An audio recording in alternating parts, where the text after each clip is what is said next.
House Damia's notes are to be found anywhere, it will be here. Let us begin.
Yes, the ether signature is unmistakable. I've felt the traces of House Damia's resonance many times at the Great Work. Time to see what all the fuss was about.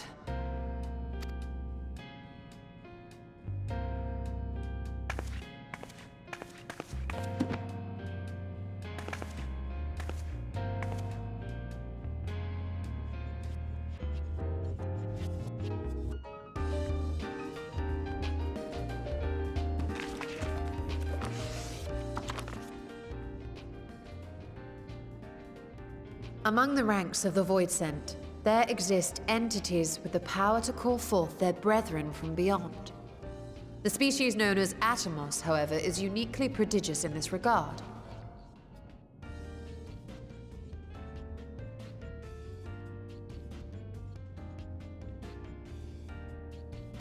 From its distended maw, it can expel an endless procession of void-born creatures, a talent which sorely tested the Radiant Host in its battles against these abominations.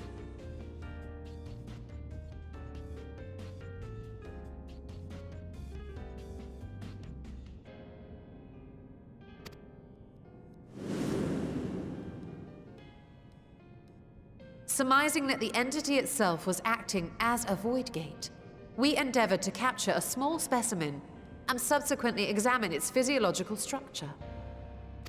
Our findings revealed that the Atomos had absorbed a planar fissure into its own flesh, which it could expand at will into a functioning gate.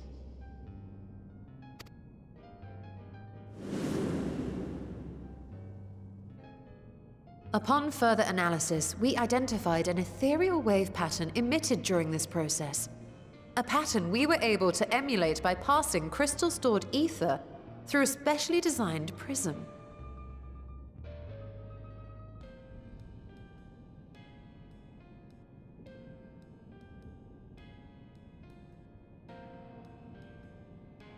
We proceeded to embed said prism into an arcane simulacrum, thus completing what we have dubbed our artificial Atomos.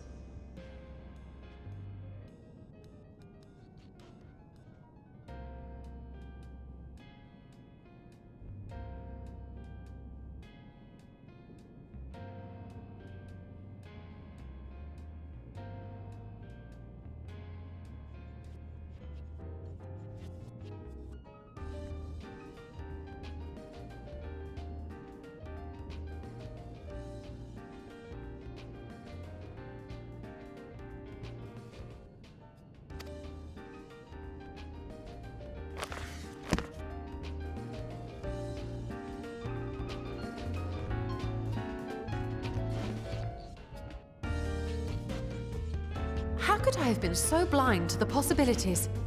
This species, not to mention its ability to summon Voidsent, has been discussed among academics for years now. Just before the advent of the 7th Umbral Calamity, we received reports of Atomos sightings from every corner of Eorzea. Surely you've at least heard the tales.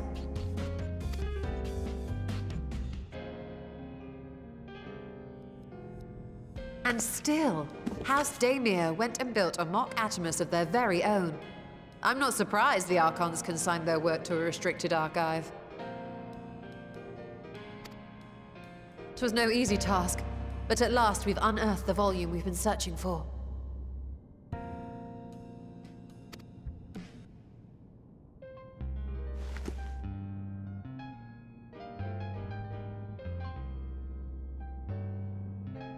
I'd be lying if I said I wasn't tempted to stay longer. See what other forbidden titles might be lurking on these shelves.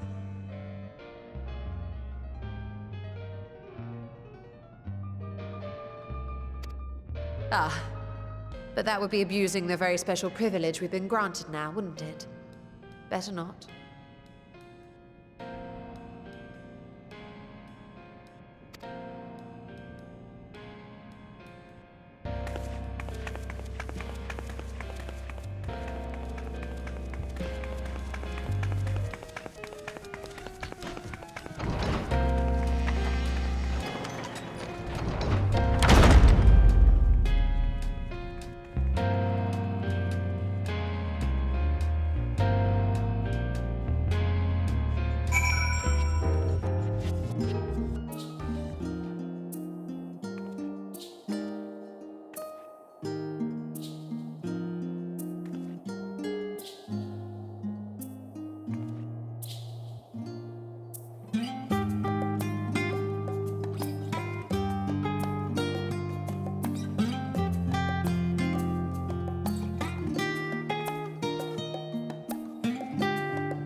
ruins alone were impressive enough.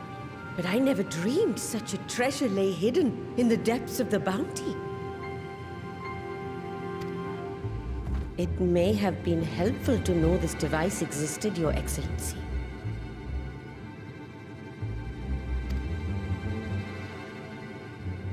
My apologies. The gate was a secret I shared with none but my closest advisors. I feared for what might happen should those with ill intentions learn of its existence.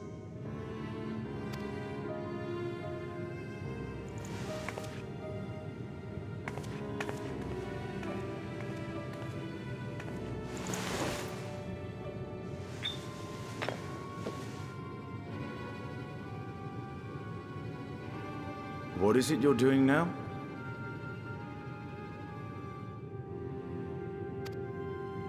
There is something I wish to verify. The NOAA reports claim that a short stint into the void carries little risk of etheric imbalance.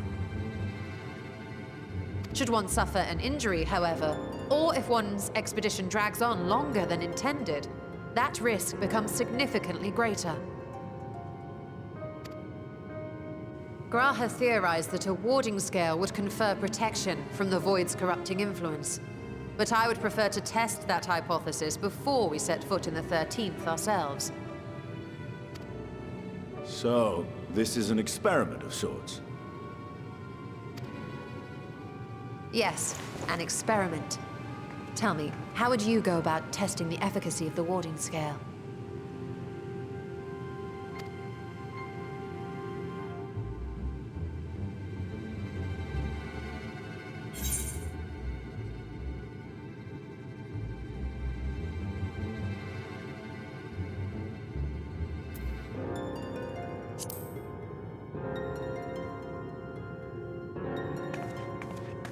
Very good. I see you've been paying attention. As Vritra sent his simulacrum, so too shall we rely on a familiar to bear the brunt of any unpleasant consequences.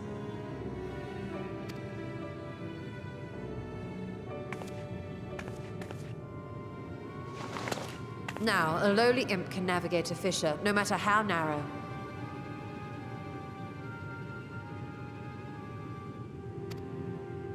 Which means an arcane entity of similar stature should be able to manage the same.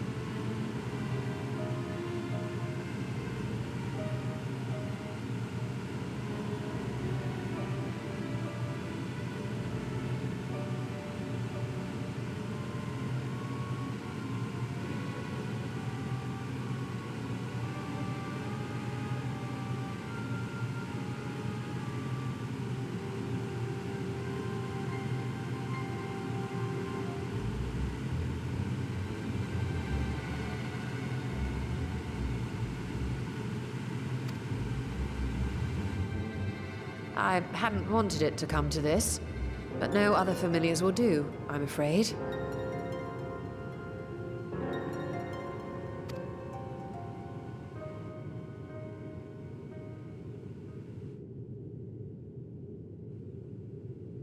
I mislike the sound of that.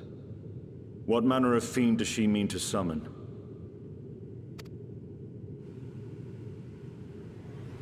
From ocean rise and cloudbank form, from mountain spring and rainfall storm, from river flow and life be born.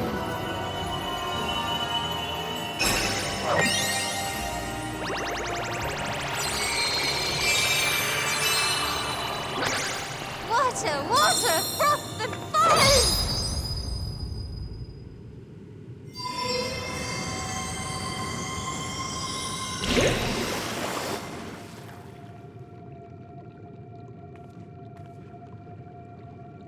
Ready your arms. I fear she's been possessed.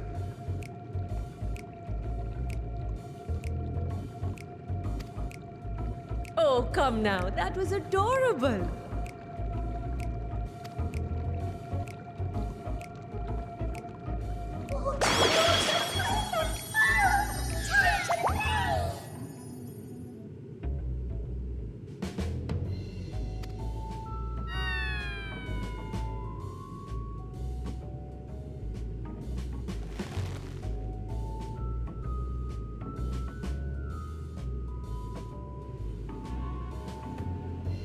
Though not my first choice.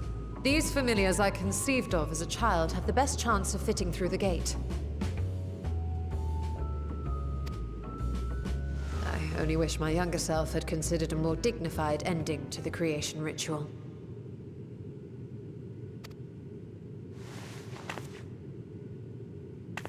In any case, these two should serve as well. This one will bear a warding scale.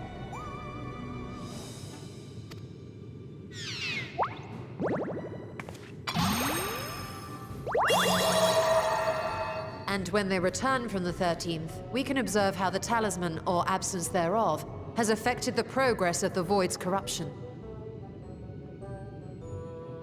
If I could impose upon you to open the gate. Your Excellency? Ah, yes, of course. We should also be wary of void sense slipping through while we conduct our experiment. Estinian, you are to keep Nadana safe from harm. As you say. You had best be on your guard as well.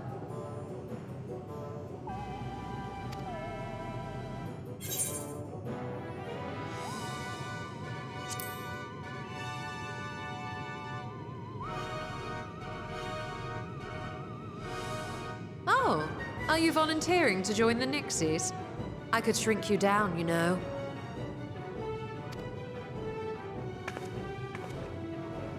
Let us begin, shall we?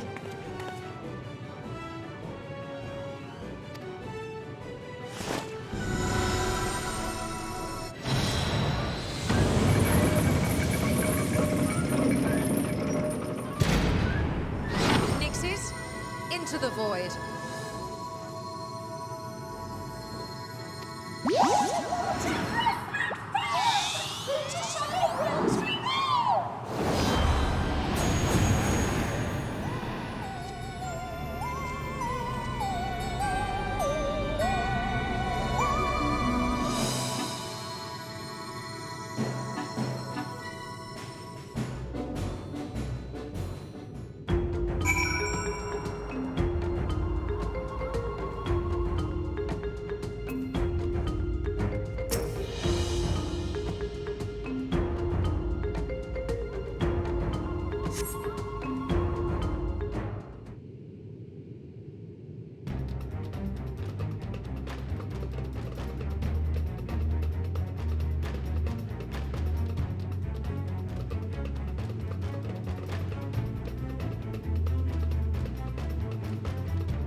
I think we've waited long enough.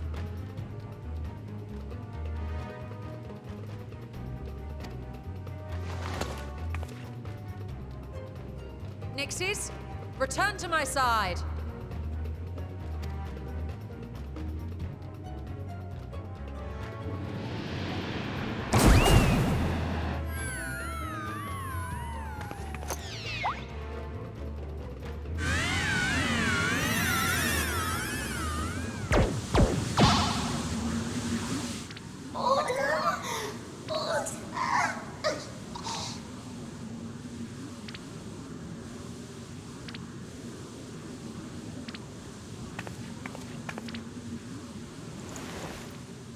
Thank you, little one. You did well.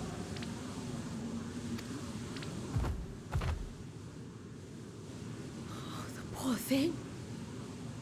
Its essence has been irrevocably warped.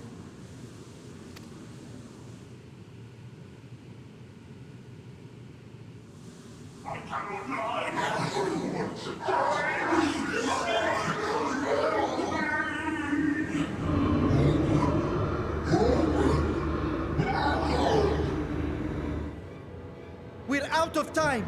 I must reseal the Void Gate.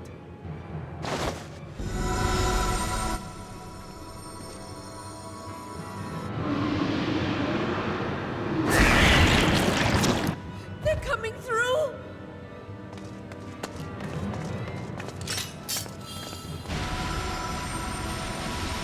In the name of Alzadal III, I bar this door unto the void!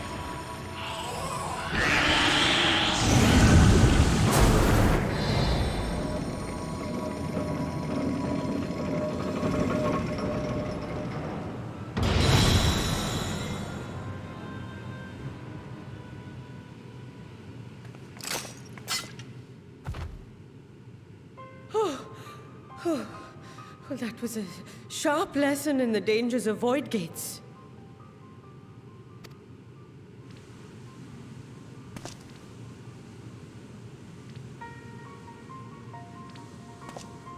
And what of our experiment? I'd say the results speak for themselves.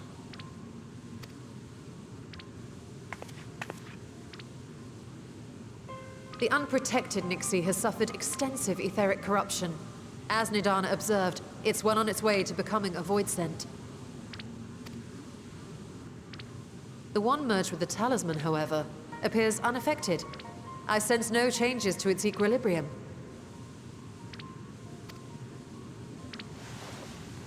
Rest now, little ones.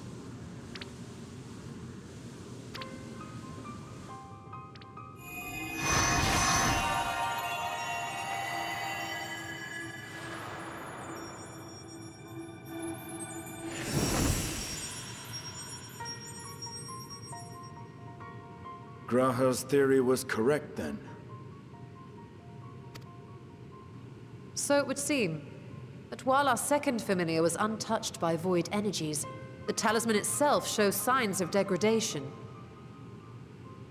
It was, of course, originally designed to shield the soul from primal tempering. It stands to reason that etheric corruption of a different sort would affect it differently. We may need to modify the warding scale's design to account for the 13th's uniquely unstable ether. You've said much of the Void's instability, but my imagination fails me. What manner of place is this broken world? My apologies. I forget that not all of us spend our days sequestered in dusty archives. The 13th is a reflection of the source that was drowned in a flood of darkness. In Emmett Selk's own words, this tragedy was a result of the Ascians' attempts to force a rejoining. They erred in their haste, and made of that world a useless void.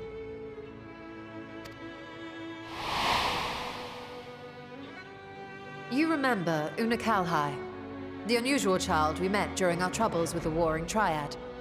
He explained the fate of the 13th thus. The champions of that ill-fated world used a stone known as Auracite to contain the power of primals. But those self-same heroes were gradually corrupted by the Auracite's bleeding energies, transforming into fiends with an endless hunger for ether. By the time anyone thought to oppose them, Light's strength had grown too feeble, and the balance of the 13th tipped into eternal darkness.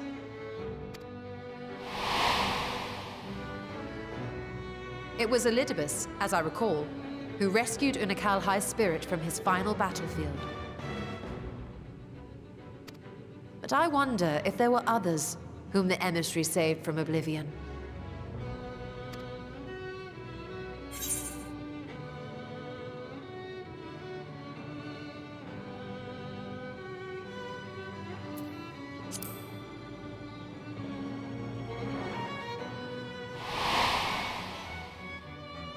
Silva, the adventurer who traveled with the Warriors of Light. And you say she was another of Elidibus's pawns.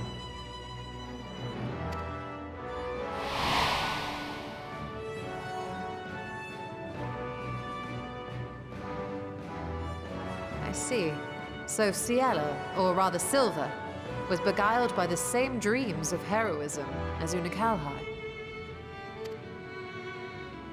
And what of your own experience?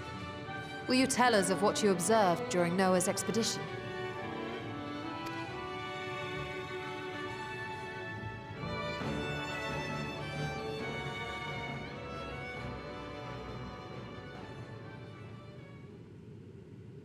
I can picture it now.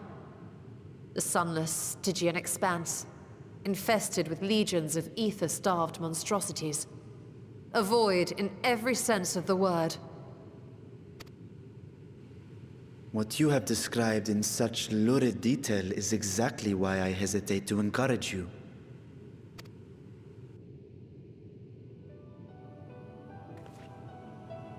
Worry not, great Vritra. Our journey into the 13th is but the first leg of a longer voyage. A voyage that shall lead us to other reflections, to new mysteries and discoveries. And I mean to be there every step of the way.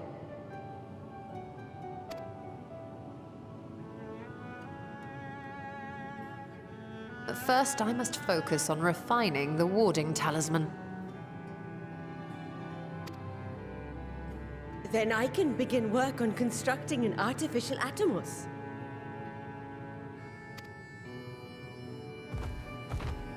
Or I could, if I had the relevant manuals to hand. Might I be so bold as to request access to the Satrap's family archives?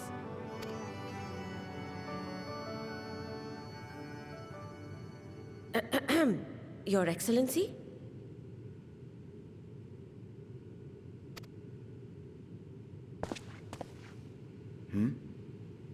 Oh, yes. That can be arranged. I will speak to my officials upon our return.